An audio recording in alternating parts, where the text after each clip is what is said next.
दोस्तों कई बार कोई एक ऐसी एडवाइस हमें मिल जाती है जो हमारी पूरी लाइफ बदल देती है और ऐसी ही एक एडवाइस मिली थी केसी नाइस्टैट को। केसी नाइस्टैट, जो लोग नहीं जानते, एक फेमस यूट्यूबर है with over 12 million subscribers on YouTube. KC Neistat ने जब यूट्यूब पे वीडियो अपलोड करने की शुरुआत करी थी तो शुरू में वो काफी डाउटफुल रहते थे about his success on YouTube. उनको हमेशा इस बात की चिंता सताती रहती कि वो यूट्यूब पे सक्सेस हो भी पाएंगे या फिर नहीं। तब उनके एक फ्रेंड जो कि खुद भी एक यूट्यूबर हैं, उन्होंने केसी को एक 3 वर्ड एडवाइस दी जिसने कि उनके यूट्यूब करियर का नक्शा ही बदल दिया। और वो 3 वर्ड एडवाइस थी जस्ट कीप अपलोडिंग। और केसी नाइस्टैट ने इस पे एक वीडियो भी बनाई है जिसका टाइटल है 3 words that got me 3 million subscribers. Casey उस वीडियो में बताते हैं कि कैसे एक 3 word advice just keep uploading ने उन्हें 3 मिलियन सब्सक्राइबर्स रीच करने में हेल्प करी और कैसे वो एक फेमस यूट्यूबर बने। और इन्हीं 3 वर्ड्स यानी कि जस्ट कीप अपलोडिंग से इंस्पायर्ड एक बुक भी है जिसका नाम है जस्ट कीप बाइंग। एंड इस बुक के ऑथर हैं निक मेजुली। निक भी लाइफ में अपने फाइनेंसेस को लेकर बहुत परेशान रहते थे।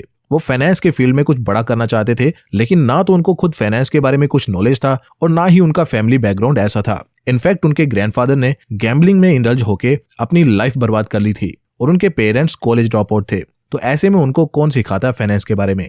सो निक के पास सिर्फ एक ही रास्ता था और वो था सेल्फ एजुकेशन का। निक ने यहाँ वहां से नॉलेज इकट्ठा करना शुरू कर दिया। निक कंटिन्यूअसली फाइनेंस रिलेटेड ब्लॉग्स पढ़ते, वीडियोस देखते और बुक्स रीड करते। एक दिन ऐसे ही यूट्यूब पे वीडियोस देखते हुए निक को केसी नाइस्टैट की 3 words that got me 3 million subscriber वाली वीडियो रेकमेंड हुई और निक के सारे फंडे इस वीडियो को देखने के बाद क्लियर हो गए। जस्ट कीप अपलोडिंग को उन्होंने जस्ट कीप बाइंग में बदल दिया और उन्होंने एक बात सीखी कि चाहे स्टॉक मार्केट अप हो या फिर डाउन हो, हमेशा खरीदते रहना चाहिए। यानी कि आउटकम की चिंता किए बिना just keep buying, because in the long run most of the markets ऊपर ही जाती हैं।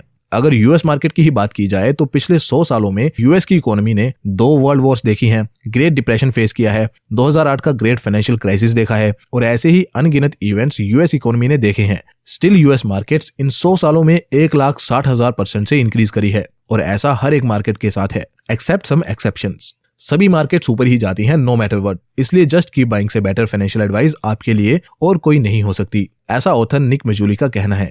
और दोस्तों सिर्फ इतना ही नहीं, निक ने एक बुक भी लिखी जस्ट कीप बाइंग, जो कि काफी जल्दी काफी फेमस हो गई बिकॉज इस बुक का जो कंटेंट है वो काफी सिंपल है और इससे हम फाइनेंशियल जर्नी को इजीली प्लान कर सकते हैं। सो आज की इस वीडियो में मैं इस बुक से सीखे कुछ लेसन्स को ब्रीफली आपके साथ शेयर करूंगा और बिलीव मी, ये लेसन्स आपकी फाइनेंशियल जर्नी को एकदम सिंपल और ईजी बना देंगे। सो स्टार्ट करते हैं with lesson number 1, which is to save और टू इन्वेस्ट। यानी कि सेव करें या इन्वेस्ट करें, ये डिसीजन डिपेंड करेगा इस बात पे कि आप कितने पैसे अर्न करते हो। अगर आपकी इनकम कम है और आप साल के बस 2000 रुपए ही इन्वेस्ट कर पाते हो तो फिर चाहे आपको 20% के सुपरस्टार रिटर्न ही क्यों ना मिले, आप फाइनेंशियल फ्रीडम किसी भी हाल में नहीं ले पाओगे। ज्यादा बेहतर होगा कि आप पहले अपनी इनकम को इंक्रीज करें, इससे आप ज्यादा सेव कर पाओगे और फिर ज्यादा इन्वेस्ट भी कर पाओगे। और जब आपकी इन्वेस्टमेंट एसेट्स ग्रो होने लगे तब आप फोकस करिएगा इन्वेस्टमेंट डिसीजंस पे। लेसन नंबर 2 है कि हमें खर्चों को कम करना चाहिए या फिर इनकम को बढ़ाना चाहिए। तो दोस्तों इस पॉइंट को हम समझेंगे 2 दोस्तों की मदद से।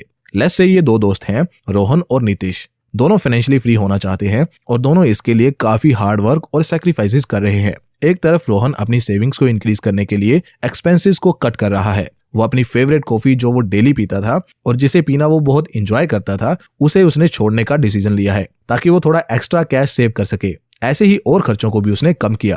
But after a certain limit Rohan और ज्यादा एक्सपेंसेस को कट नहीं कर पा रहा, जिससे हो ये रहा है कि उसकी सेविंग्स लिमिटेड हो रही हैं। वहीं दूसरी तरफ नीतीश ने एक्सपेंसेस को कट करने के बजाय इनकम को बढ़ाने पे फोकस किया। उसने साइड हसल शुरू किया, छोटे मोटे बिजनेसेस लोकल लेवल पे उसने चालू किए जहां से वो एक्स्ट्रा साइड इनकम कमा रहा है और बिना किसी चीज से कॉम्प्रोमाइज किए रोहन से ज्यादा सेव कर पा रहा है। और दोस्तों ऐसा ही कहना है ऑथर निक मेजुली का। निक का मानना है कि पर्सनल फाइनेंस का सबसे बड़ा लाई यही है कि वेल्थ बनाने के लिए आपको स्पेंडिंग्स को कट करना होगा।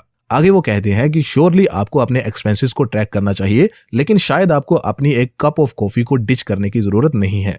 लेसन नंबर 3 है why invest and what to invest in. Invest करने के कई सारे रीजंस हैं, लेकिन एक रीजन जो कि इन्वेस्टमेंट को बहुत जरूरी बना देता है वो ये है कि हमारी पैसे कमाने की एबिलिटीज की एक लिमिट है। ये हमेशा के लिए रहने वाली नहीं है। हम बूढ़े और कमजोर होते जाएंगे, लेकिन पैसों की जरूरत कभी कम नहीं होगी। इसलिए इंपॉर्टेंट है कि आप ऐसे एसेट्स बनाओ जो आपको कमजोर होने पर भी हेल्दी बनाए रखें। और बात करें कि कहाँ इन्वेस्ट करना चाहिए, तो नो डाउट स्टॉक्स इस बात को प्रूव कर चुके हैं कि उनसे बेहतर लॉन्ग टर्म इन्वेस्टमेंट के लिए और कुछ नहीं है। हिस्टोरिकली स्टॉक मार्केट इन्वेस्टमेंट एक ग्रेट एसेट है पैसे इन्वेस्ट करने के लिए, लेकिन इसका ये मतलब नहीं है कि आपको सारा पैसा स्टॉक्स में ही डाल देना है। वोलेटिलिटी को बैलेंस करने के लिए कुछ हिस्सा आप बॉन्ड जैसे कंपैरेटिवली सेफ एसेट्स में भी इन्वेस्ट कर सकते हो फॉर बैड टाइम्स। और दोस्तों, स्टॉक इन्वेस्टिंग एक प्रोफेशनल प्रैक्टिस है। इसमें आपको लॉन्ग टर्म इन्वेस्टमेंट के नजरिए से ही इन्वेस्ट करना है। स्टॉक इन्वेस्टमेंट के लिए आपको कंपनीज के फंडामेंटल एंड टेक्निकल रिसर्च भी जरूरी है। अगर आप प्रोफेशनल लाइफ में बहुत बिजी हैं और आपके पास इतना समय नहीं है रिसर्च का, तो मैं आपको तेजी मंदी ऐप को रेकमेंड करूंगा। तेजी मंदी एक बिगिनर फ्रेंडली इन्वेस्टिंग ऐप है जो कोई भी यूज कर सकता है। तेजी मंदी आपको कैसे हेल्प कर सकता है? ये आपको एक actively managed long term portfolio बना के देते हैं जो आपके रिस्क कैपेसिटी के अनुसार बनाए जाते हैं और पोर्टफोलियो इंडस्ट्री एक्सपर्ट्स मैनेज करते हैं। तेजी मंदी एक सेबी रजिस्टर्ड इन्वेस्टमेंट एडवाइजरी है, सो इसका मतलब आप इन पे भरोसा कर सकते हैं। इनके board of director mister Ramdev Agarwal हैं, जो इन्वेस्टिंग की बात करें तो इंडस्ट्री लेजेंड माने जाते हैं, और उनके साथ मिस्टर वैभव अग्रवाल इनके फाउंडर हैं, जिनको 10+ इयर्स का इन्वेस्टिंग एक्सपीरियंस है। तेजी मंदी आपको 2 पोर्टफोलियो का ऑप्शन देता है, एक फ्लैगशिप जिसमें बैलेंस्ड अप्रोच है और दूसरा मल्टीप्लायर जिसमें मल्टी बैगर अप्रोच है। और इनके पोर्टफोलियो ने तो कई बार निफ्टी 500 को भी आउटफॉर्म किया है, जहां फ्लैगशिप ने 30+% के रिटर्न्स दिए हैं और मल्टीप्लायर ने 35+% के रिटर्न्स दिए हैं। ये आपके पोर्टफोलियो को अप टू डेट भी रखते हैं रीबैलेंस के जरिए, ताकि आपके पोर्टफोलियो में ग्रोथ आती रहे एंड आपका पोर्टफोलियो स्ट्रॉन्ग बना रहे। ये एक फ्लैट फी मॉडल पे काम करते हैं, मतलब चाहे आप 25,000 का इन्वेस्ट करें या 25 लाख का, इनकी फीस सेम ही रहेगी और ना कोई एक्स्ट्रा फीस चार्ज होगी। इस ऐप को डाउनलोड करके आप भी अपनी इन्वेस्टमेंट जर्नी शुरू कर सकते हैं। लिंक मैंने डिस्क्रिप्शन में दे दिया है, सो या डू चेक दैट आउट। दोस्तों, नेक्स्ट लेसन है when can we retire. Retirement के लिए हम जाने माने फाइनेंशियल एडवाइजर विलियम वैगन्स के 4% रूल को फॉलो करेंगे। पहले तो हमें रिटायर होने के लिए एक रिटायरमेंट अमाउंट डिसाइड करना होगा, जो कि होगा हमारे 1 ईयर एक्सपेंस इंटू 25, यानी कि जितना हम एक साल में खर्च करते हैं वो हमें कैलकुलेट करना होगा और फिर हम उसे 25 से मल्टीप्लाई कर देंगे और जो अमाउंट आएगा उतना अमाउंट हमें कम से कम चाहिए होगा रिटायर होने के लिए। देन जब हम इस अमाउंट को अचीव कर लेंगे तो हम हर साल उसमें से 4% को विड्रॉ करेंगे, जो कि हमारे सभी एक्सपेंसेस का टेक केयर करेगा। तो अगर मैं करंटली 4 लाख रुपए के सालाना खर्च पे लिव ऑन कर रहा हूं, तो 4 लाख इंटू 25 हुए 1 करोड़, यानी कि मुझे 1 करोड़ रुपए का पोर्टफोलियो चाहिए होगा रिटायर होने के लिए। वंस मैं ये गोल अचीव कर लूंगा, देन मैं एवरी ईयर इन 1 करोड़ में से 4% विड्रॉ करूंगा, जो कि इक्वल होंगे 4 लाख रुपए के। तो ऐसे आप भी अपनी रिटायरमेंट प्लान कर सकते हो। दोस्तों, नेक्स्ट लेसन है how to spend money guilt free. अक्सर क्या होता है कि हम कोई चीज परचेज कर लेते हैं, लेकिन देन हम रिग्रेट करने लगते हैं, ये सोच के कि अगर इतने पैसे मैंने कहीं इन्वेस्ट किए होते तो ज्यादा बेहतर होता। इस रिग्रेट से बचने के लिए ऑथर एक फॉर्मूला बताते हैं, विच इज 2x रूल। इस रूल के अकॉर्डिंग जितने भी पैसे आप किसी चीज को खरीदने के लिए खर्चोगे, उतने ही पैसे आप इन्वेस्ट भी करोगे। ऐसा करने से आप सिक्योर फील करोगे और रिग्रेट फ्री परचेज कर पाओगे। साथ ही इस रूल को फॉलो करने से आप ज्यादा महंगी चीजें भी नहीं खरीदोगे, क्योंकि आपको सेम अमाउंट इन्वेस्ट भी करना होता है, इसलिए आप हमेशा माइंडफुल होकर स्पेंड करोगे, जिससे अल्टीमेटली आपके फाइनेंसेस बेटर होंगे। दोस्तों, लेसन नंबर 6 है 2 reasons why should not pick individual stocks, यानी कि आपको इंडिविजुअल स्टॉक्स पिक क्यों नहीं करने चाहिए। इंडिविजुअल स्टॉक्स को पिक ना करने के लिए ऑथर 2 तर्क देते हैं। नंबर 1, ऑथर निक कहते हैं कि डाटा बताता है that most of the experts indices की परफॉर्मेंस को बीट नहीं कर पाते। तो हमारे और आपके जैसा एक आम इंसान कैसे ये सोच सकता है कि हम इंडिविजुअल स्टॉक्स को पिक करके इंडेक्स से बेटर रिटर्न ले पाएंगे। और दूसरा तर्क ऑथर देते हैं कि हम ये दावे के साथ कैसे कह सकते हैं कि हम अच्छे स्टॉक पिकर हैं। हो सकता है कि आप बस लकी हो सकता है तुक्के से आपने एक मल्टीबैगर स्टॉक में इन्वेस्ट कर दिया हो, और हम कैसे इस बात की गारंटी ले सकते हैं कि जो स्टॉक आज हमें अच्छे रिटर्न्स दे रहा है वो आज से 5 साल बाद भी देगा।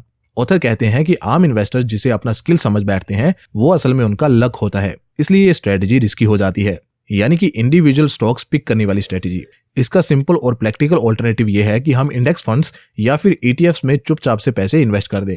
लेसन नंबर 7 है व्हेन शुड यू इन्वेस्ट, यानी कि आपको कब इन्वेस्ट करना चाहिए। इसका सीधा सा जवाब है कि अभी, क्योंकि most of the markets most of the time ऊपर ही जाती हैं। सो ज्यादा कॉम्प्लिकेट करने की जरूरत नहीं है, just always keep buying. Buy low और सेल हाई आप कई दशकों से बात सुनते आए होंगे, लेकिन ये सुनने में जितनी इजी लगती है उतना ही मुश्किल है इसको इंप्लीमेंट करना। बिकॉज हमें बताएगा कौन कि ये लो पॉइंट है, इस पे बाई कर लो, या फिर ये हाई पॉइंट है, इस पे सेल कर दो। मार्केट्स को टाइम करना बहुत टफ जॉब है, if not impossible. By law से ज्यादा बेहतर काम करेगा बाय नाउ, क्योंकि अगर आप अभी इन्वेस्ट नहीं कर रहे हो तो आपको क्या लगता है कि आप तब इन्वेस्ट करोगे जब मार्केट क्रैश करेगी, जब सब मार्केट से दूर भाग रहे होंगे, सब डरे हुए होंगे रिसेशन से। नहीं कर पाओगे, क्योंकि इमोशंस बीच में आ जाएंगे। तब आप कहोगे कि थोड़ा और वेट कर लेता हूं, अभी इन्वेस्ट करना बहुत स्केरी लग रहा है। इसलिए दोस्तों, don't wait for perfect time, just keep buying. So दोस्तों, ये थे 8 लेसन्स एक बड़ी ही interesting book just keep buying से। उम्मीद करता हूं कि ये लेसन्स और ये वीडियो आपकी फाइनेंशियल जर्नी और ज्यादा सिंपल और इजी बनाने में हेल्प करेंगे। अगर आपने आज की ये वीडियो को एंजॉय करा है और थोड़ा सा भी कुछ नया सीखा है वीडियो से, तो वीडियो को जरूर से लाइक करें और ऐसी ही इंटरेस्टिंग वीडियोस को हमेशा देखते रहने के लिए चैनल को भी सब्सक्राइब करें। ऑल्सो दोस्तों, तेजी मंदी ऐप को भी डाउनलोड करें डिस्क्रिप्शन में दिए लिंक से और उनकी सर्विसेज को एंजॉय करें।